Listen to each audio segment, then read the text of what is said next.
only candidate that deserves to be the next President of the United States.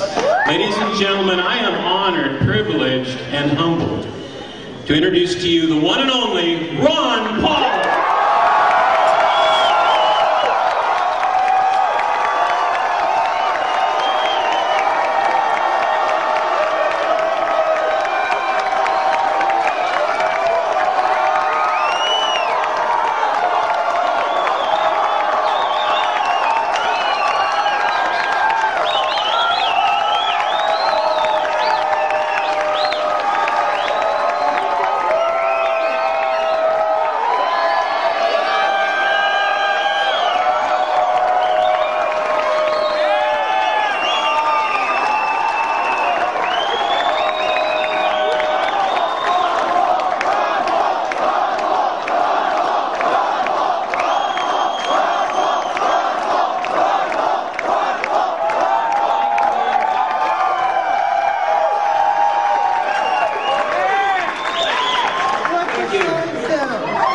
Thanks for inviting me to your revolution.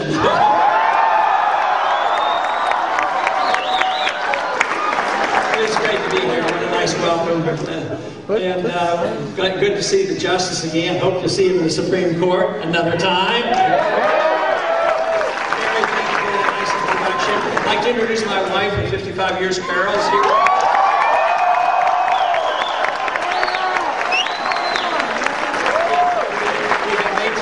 Children, we brought one along, Linda. But it is great to be here and hear the enthusiasm. That means that the issues are alive and well, the spirit is alive and well. Matter of fact, not only is it alive and well, it's growing by leaps and bounds.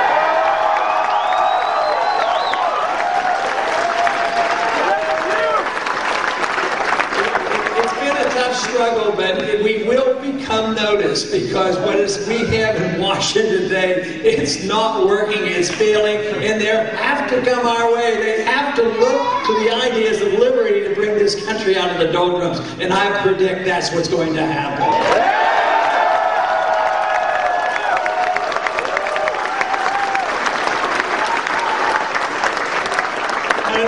It is wonderful. I've been talking about these issues for a long time. I also love medicine, practiced medicine for a long time. I've been in Congress for 4 terms. We went back to medicine, but, you know, I thought maybe the country is ready, maybe these changes will occur, and that was in '97. And even in 1997, I was a bit disappointed. There really wasn't. But there's something different going on right now. It started about 4 years ago. I think what's happened is the recognition by just about everybody in this country there's something seriously flawed with the government that we have today, and we have to change it. That's what I think.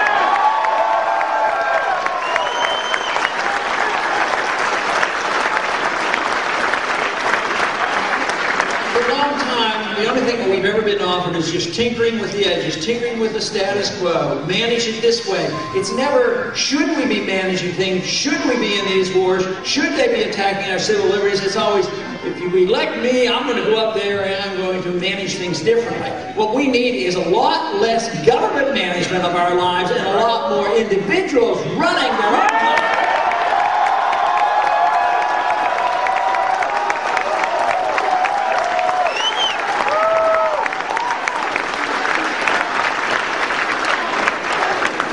You know, you hear so often other candidates running for the president, I'm going to do this, I'm going to do this, I'm going to do that.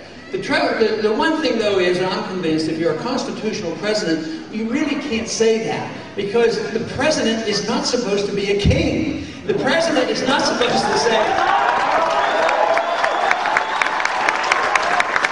The president is supposed to, you know, enforce law and order. He's not supposed to go to war on his own. He's supposed to only go to war when the people endorse the war and the Congress votes for it.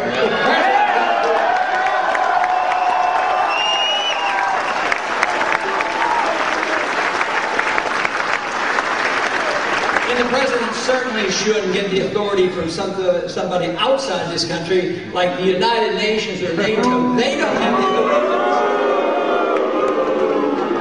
But no, a president can't and shouldn't even try to run the world. I mean, we have enough jobs.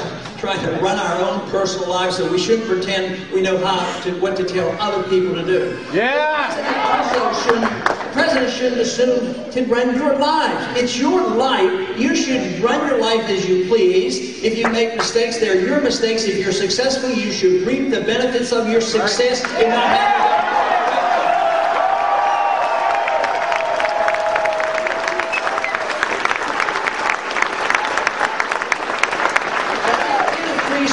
When you have property rights and contracts rights and sound money, the government has a responsibility to make sure that environment is correct, that you do have freedom and acceptance of property rights. But if you don't have that, and you can't expect a president to come in and say, under the conditions of economic intervention to run the economy, that it's only a decision that you argue, I can run the economy better than this guy, I can run the economy better. The president can't run the economy, the people have to run the economy, and you have to have your freedom.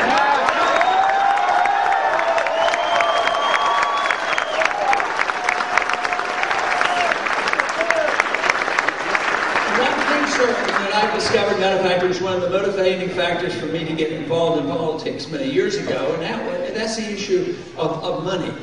We all want prosperity. We don't have prosperity now, and what we have is precarious because there's a misunderstanding on economics. But basically, the people in Washington, even though they do things wrong, people aren't against prosperity.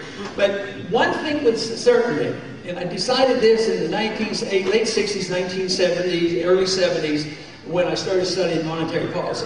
You cannot have a sound economy, you can't have a wealthy nation if you don't have sound money.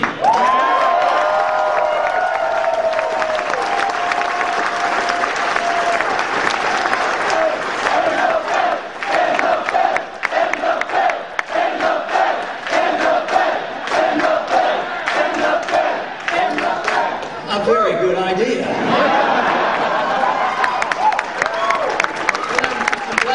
This state, as well as other states, are taking the initiative of obeying the Constitution. It says the states cannot use anything other than silver and gold as legal tender. So when we obey that, we'll have sound money. It wasn't an accident that we had sound money put into the Constitution explicitly. It was one of the things that the founders put in because they had runaway inflation with the continental dollar. So they put in there, only gold and silver can be legal tender. There can be no printing press money, and there is no authority for a central bank.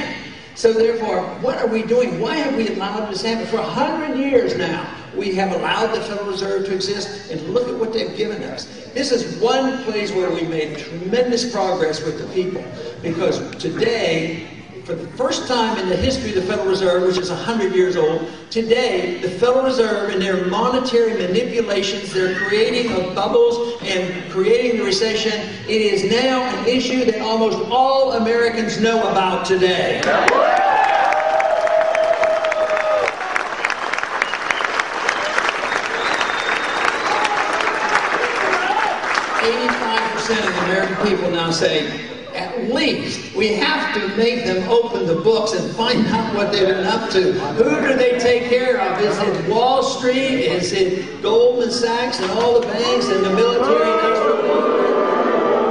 But to do it in secret and for us to allow them to get away with this is beyond. I don't think we will have a republic until we know exactly who's printing the money, why they're printing money, who they're bailing out, and who they're taking care of.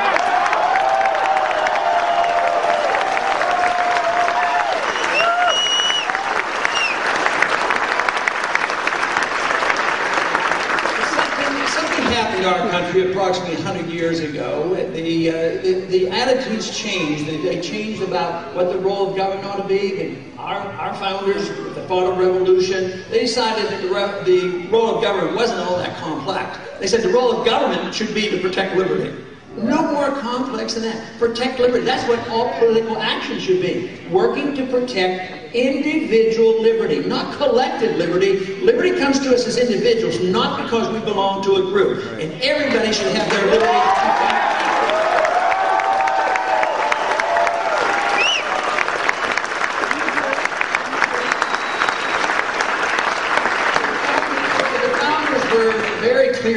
understanding that social, personal liberty is not different from economic liberty.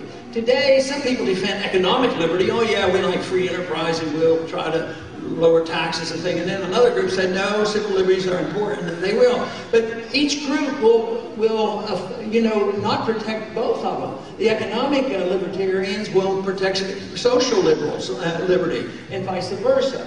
But liberty is one unit. It comes to us as an individual. We have a right to our life. We own our life. We have our liberty. We should have the right to keep our property, and we should have economic liberty as well. Yeah!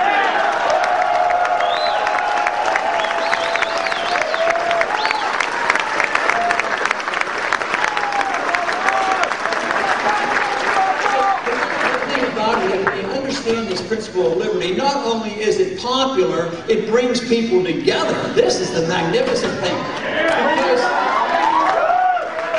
if you think about it, people use their liberties differently. Most of us can understand rather clearly about religious freedom. We have religious freedom. We have freedom not to practice religion. We have freedom to pick and choose our religion. And that's a pretty important right to have. But we don't object to people who do something different than us. But too often, when it comes to other social policies, our habits and our social activities, all of a sudden we say, oh, if we give them too much freedom, they might do something that we don't approve of. And they think that liberty means that you endorse something. Not necessarily. Because we believe in religious liberty, that doesn't mean that you have to endorse anybody else's religion. You just endorse your own, and you want your freedom to practice your own religion.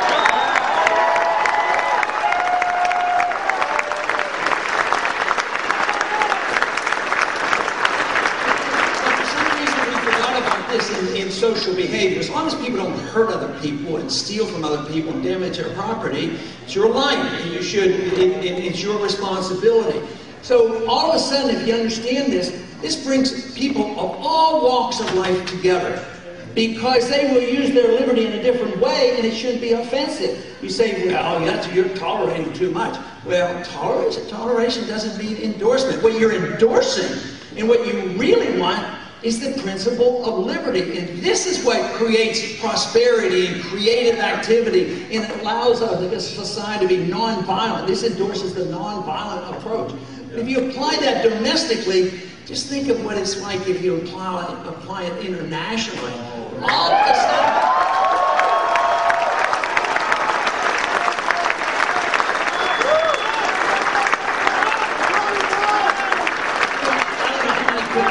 people watch the debates, but occasionally we've been having a debate here and there. And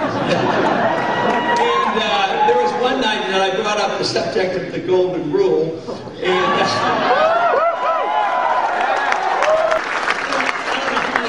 how many people watch the debates, but occasionally we've been having a debate here and there. And there was one night that I brought up the subject of the Golden Rule. And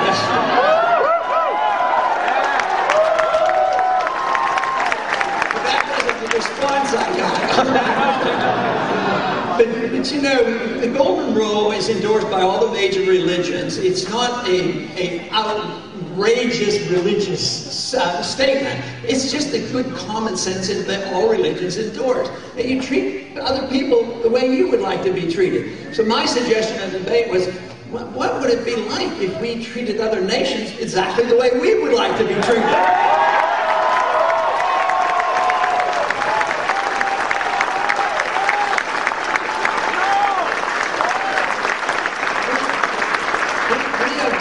That we own the world, that the world is ours, and now we have 900 bases. We have, 130 countries that were involved, and you'd think we'd own the Persian Gulf. But what if other nations thought they owned the Gulf of Mexico?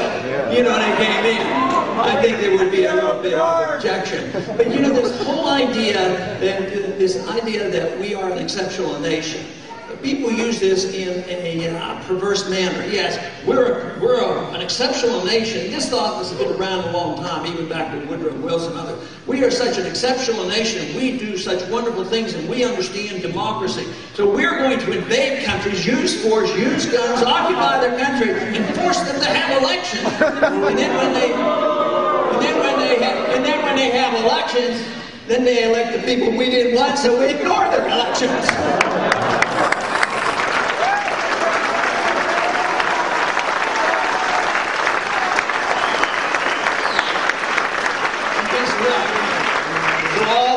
That is supposed to be motivated by good intentions, we end up with more enemies than we need. We just don't need more enemies, more killing, more Americans dying, more people from around the world dying. Drones now bombing almost, they can bomb any spot in the world. And what's going on now? Now they're talking about having thousands of 30,000 drones patrolling our skies in the United States.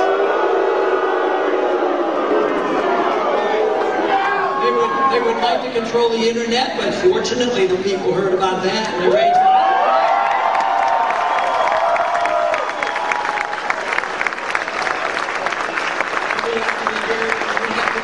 careful because already they've set the standard that the military now is a law enforcement agency for domestic law, that the military now, with the canceling out of caustic comitatus, that the military can arrest any American citizen if they become a suspect. They don't get charged, they don't offer an attorney, they can be put in a secret prison and considered and kept indefinitely. That is not part of American tradition. That has to be.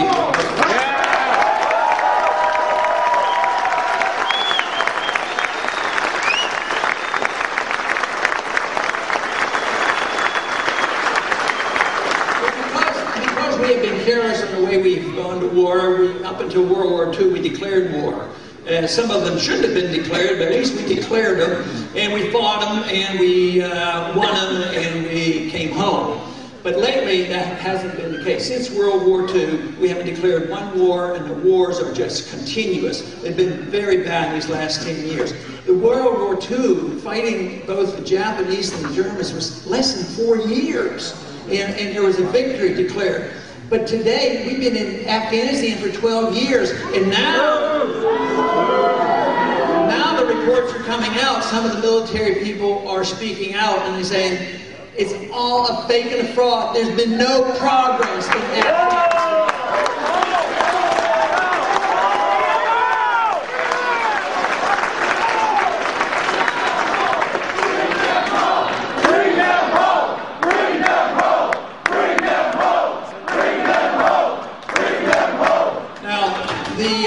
The troops absolutely should come home. Somebody asked me once, when should you bring them home? I said, as soon as we get the ships over there.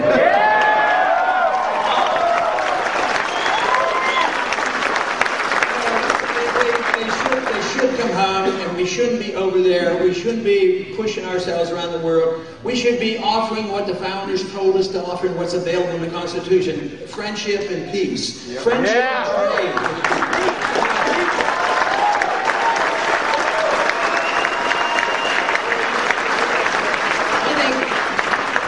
One of the most impressive things that impressed on my mind during the 1960s was that I was drafted during the Cuban crisis. I was in the Air Force for 5 years, but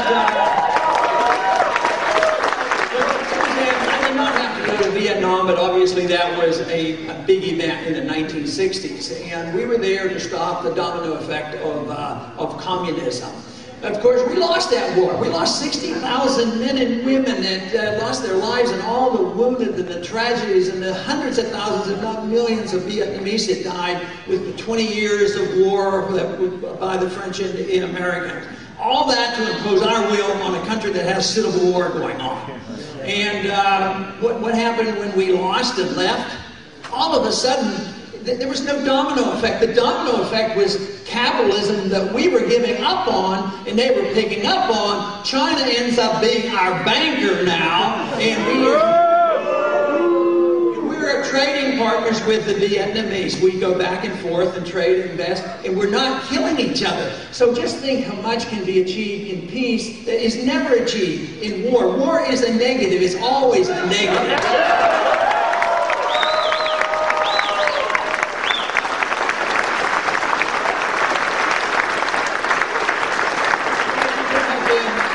Some that wonders, about the foreign policy of non-intervention, and they're confused.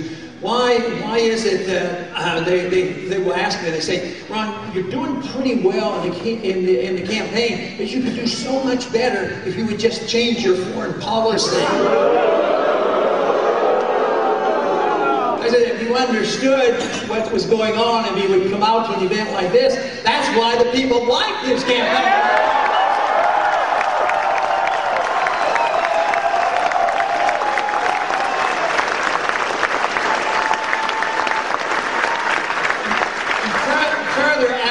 Show that we're on the right track on this is when you look at the money coming in. Where does the money go from the military? It goes to our campaign. We get more money than all the rest put together.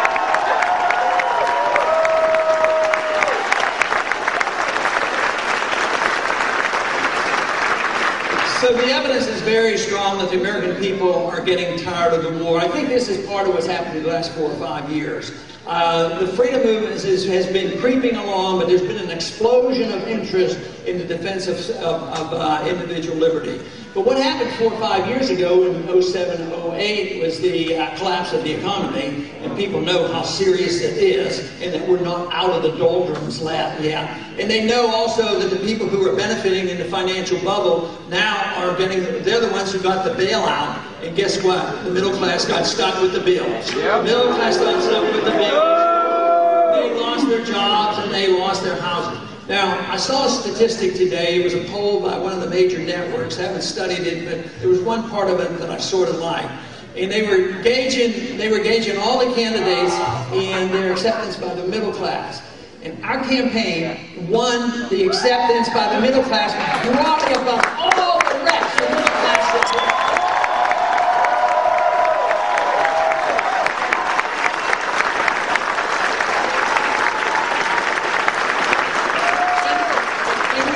We shouldn't be surprised, because that's what freedom does. It builds the middle class. We have the largest middle class and the most prosperous middle class in the history of the world.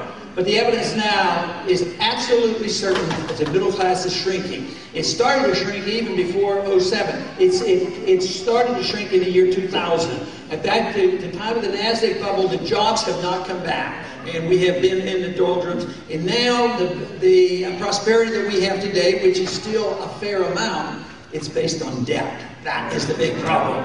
And that's why it's not so. And the productivity, the real production that made America great financially, the productivity is not here. It's overseas due to bad policies, bad monetary policy. Consuming our wealth in wars that don't need to be fought. Consumption, there's been a lot of people who have been taught over the many decades that war is good for the economy. They still teach that in some school.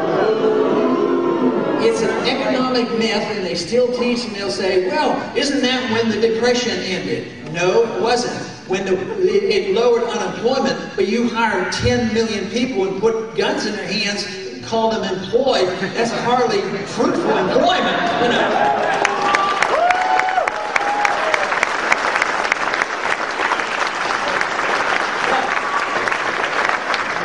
The Depression actually ended after the war, a couple years afterwards, when all the troops came home. 10 million people came home. And the Keynesians said, oh, there's going to be another depression to come home. We have to have job programs. We have to do all these things.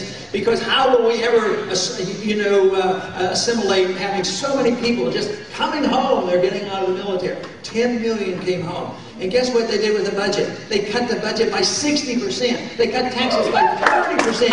Guess what? The Depression ended there.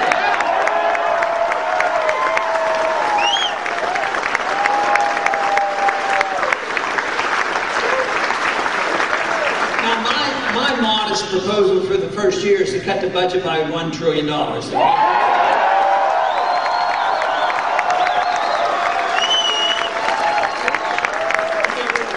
rid of 5 departments that we don't need.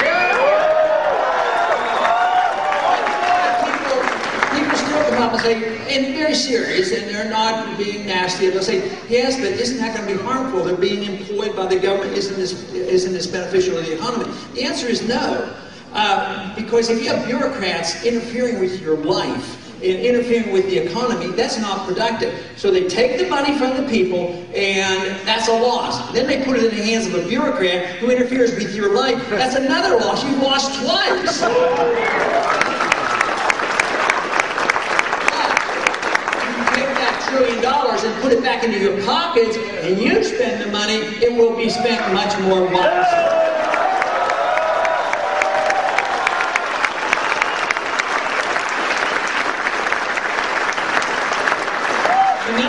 Financing could have occurred without the Federal Reserve. The Federal Reserve is so seductive in bringing people into believing that this thing can last forever.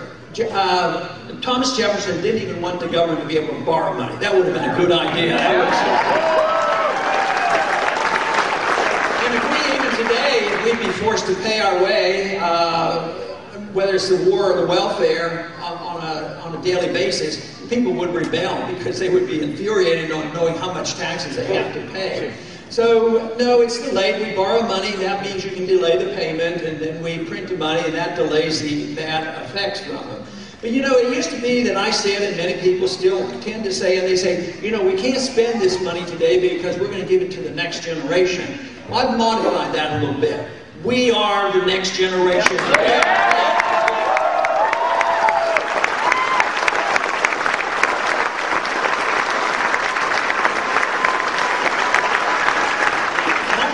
An individual has to do when they get in over their head with debt. They spend too much, they live beyond their means, they have too many credit cards, they don't work real hard, but they've been living on borrowed money.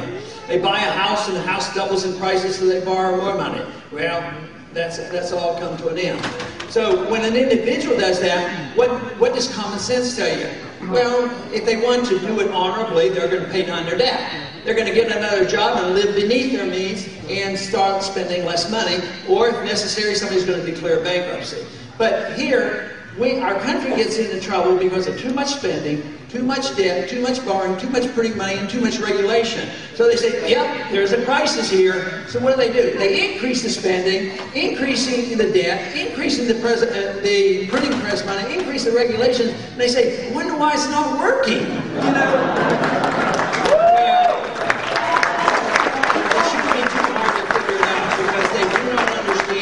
They don't have the vaguest idea what kind of creative energy comes from people who are free.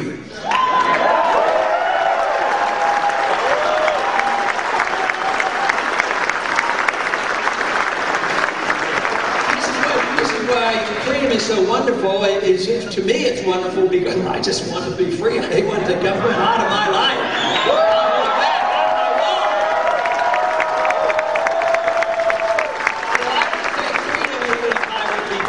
But guess what? You don't have to give that up. We don't even have to make that choice. That's why we should do a much better job in selling this issue of liberty. Because if you have liberty, not only do you enjoy your personal life better and you get to work for your own excellence and virtue, but you're also much richer. The richest countries in the world have always been the freest countries in the world. Yeah.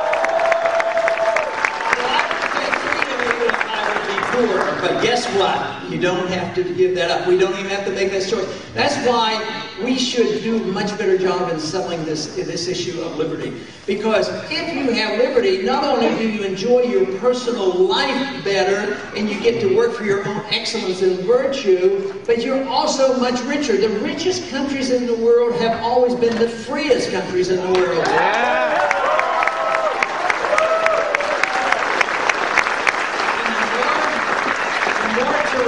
Society is, the more the wealth is divided unevenly. When a country destroys its currency, there's a natural tendency for the middle class to shrink and the money go to the wealthy. And just think of what's been happening to us. Not only did the wealthy benefit from the destruction of the currency, and there was a smaller group benefiting by the government programs, when the crisis came, they got the bailouts and the bad debt got the people. That can't happen in a free society, and sometimes they'll challenge me and say, oh, you want so much free enterprise that you don't want to have any regulations. I want regulations of the kind that the free market puts on you. Don't steal, and don't rob, and don't get benefits from the government.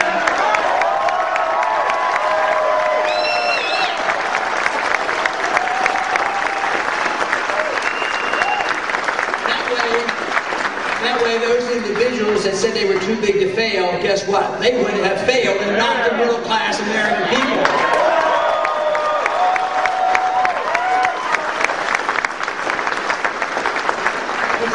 Freedom certainly would bring people together because it would not be challenging. We would all accept these liberties and accept other people's lifestyles and their religious lifestyle. That to me would be just wonderful. But freedom is not an old, not a real old idea. People a lot of times will accuse and say, "Oh, you just want to go back to the Dark Ages." They say to me, "You'd be a good candidate for the 18th century." I say, "Guess what's old? Tyranny is old. It's been around for thousands of years."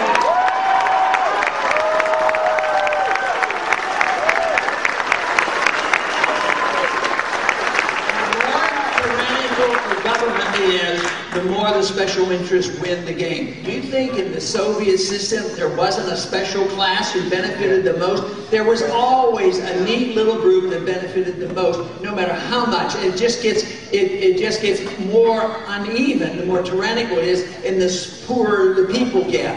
Now we are moving in that direction, but we can reverse it. And we don't even have to invent anything new. We were given the opportunity. Not a perfect document, but a darn good document. And the document, of course, it was born by the founders, would only be as good as the morality of the people. So it's up to us to decide what we want and use the document, hold the feet to the fire of the politicians.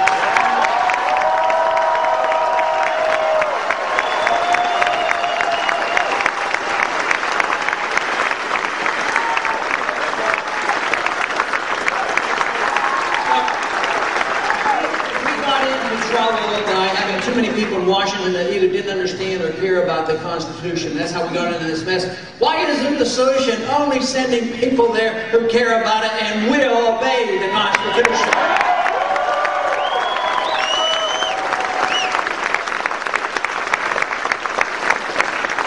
One thing about the importance of individual liberty is understanding that it is truly individual. What we have drifted into in the last 100 years or 70 years or so is we have hyphenated our liberties, because we belong to a group. But liberty is not hyphenated except for one thing. Individuals. Individuals have liberties, not because you belong to a group.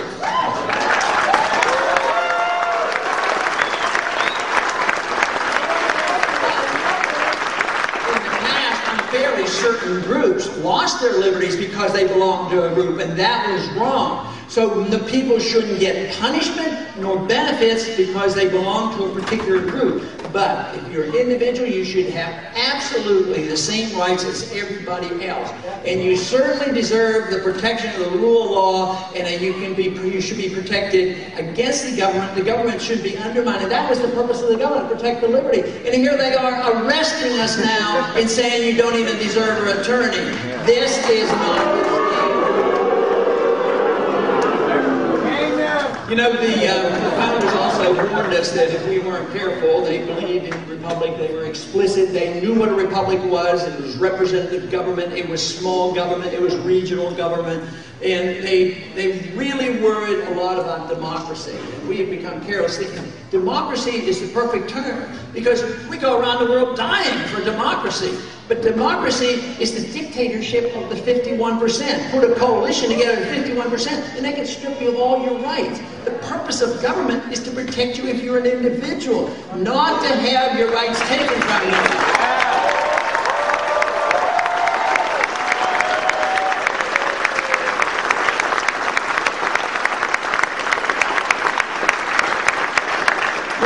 Ideas truly have consequences, and I think what's happening today, there truly is a revolution going on. It's a revolution with ideas. It's picking up the pieces where we left off 50, 70, 80, 90 years ago, picking up a good experiment that we had, the best one ever. And we can build on this. this. We don't have to reinvent it. And it's much different than some of the other countries. When the Soviet system collapsed, they did not have the same tradition. We at least have had traditions of private property rights. We've had traditions of sound money and limited government. And we, unfortunately, though, have been too careless with this. This is one thing that we do is we reject the principle of private property rights. We're just renters these days. We pay a high amount of taxes. They tell us when we can use it or not use it. And truly, the property is not owned by the people. Another example of not having ownership of our lives really is the income tax. The income tax is based on the proposition that the government owns all your income. No, they don't take all your income, but they control all your income. They tell you how much you can keep, you have to jump through all the hoops, and then they will allow you to keep a certain percentage, which means they have 100% control over your income. The principle of the income tax is basically anti-liberty. And the way that is set up, so in a true republic, the founders believed at least, they didn't give us the income tax. We slipped into having the income tax. They didn't give us the central bank. We gave that to ourselves. So we, as a people, have a lot of responsibilities too. But because we were so wealthy, people thought, well, the wealth will never disappear. And more people then became more concerned about the material benefits of liberty. And it sort of invited the notion to get more goods and services. What you had to do is have more influence in Washington. So the lobbyists come in and they run the show in the redistribution of wealth. And guess what? The defense of liberty went into the doldrums. And that has been going on for a good many years. Except it's alive and well today and growing by leaps and bounds. And the people know that the government can't deliver what they have promised. They can't deliver peace and prosperity. Only the people can do that, forcing the politicians to obey the Constitution.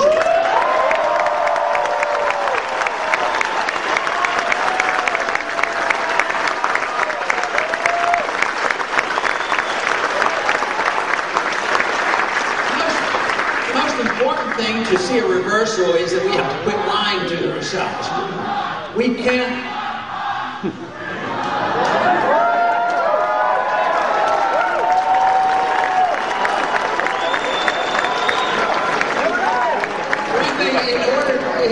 If it's a drug addict, they have to finally admit they have a problem, and then they come back. And we have to admit that we can't keep lying to ourselves. We have problems. We know what they are. It's too much government. It's not enough liberty. We need our Constitution. The solutions are out there. They're available to us, and the revolution is really going on. Ideas have consequences, and I am delighted to tell you that there's a couple of groups coming together. Those who have dreamed about it, but rather have been complacent over the years because they have been disenfranchised and haven't been engaged, and they're coming back in because they hold things together. It's the remnant of society that always exists. They come back and they understand it, and they are coming out of the woodworks. The numbers are, difficult to measure. But we also have a whole new generation. The university students are alive.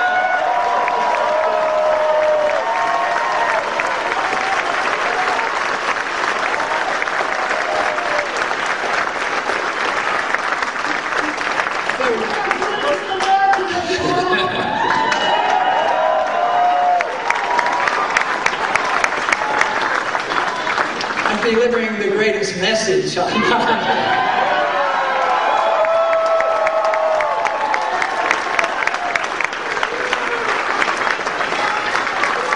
are some of my friends who don't believe in political action. They believe in education, and they do a good job, and they understand economics, and I think that's okay. People who understand that then want to dedicate their life to education, and it's fine. They get very frustrated with politics. But the truth is, you do need both. You do need idealism, and you do need education. You do need an understanding of economics, and you need the academicians standing up and explaining things. But ultimately, they have to be translated into a message that the people understand. Because if we want these changes, people will only accept them if they know it's in their best self-interest. And liberty is in all our self-interest. That is the message that we have to deliver.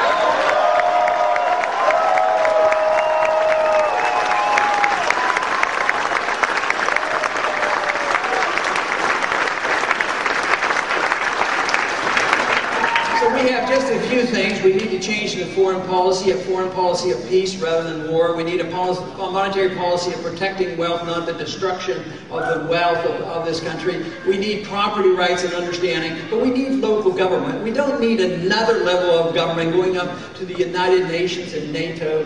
We don't need the federal government getting any bigger. We need to shrink the size of the federal government. We need to deliver the government back to the people.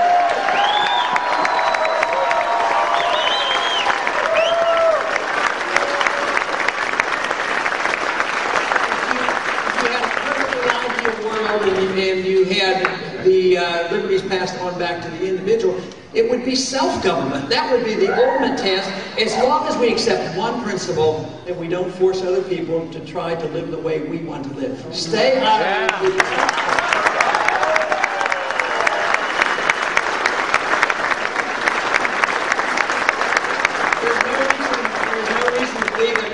successful. There's an election coming up. I hope you will participate. I hope you will.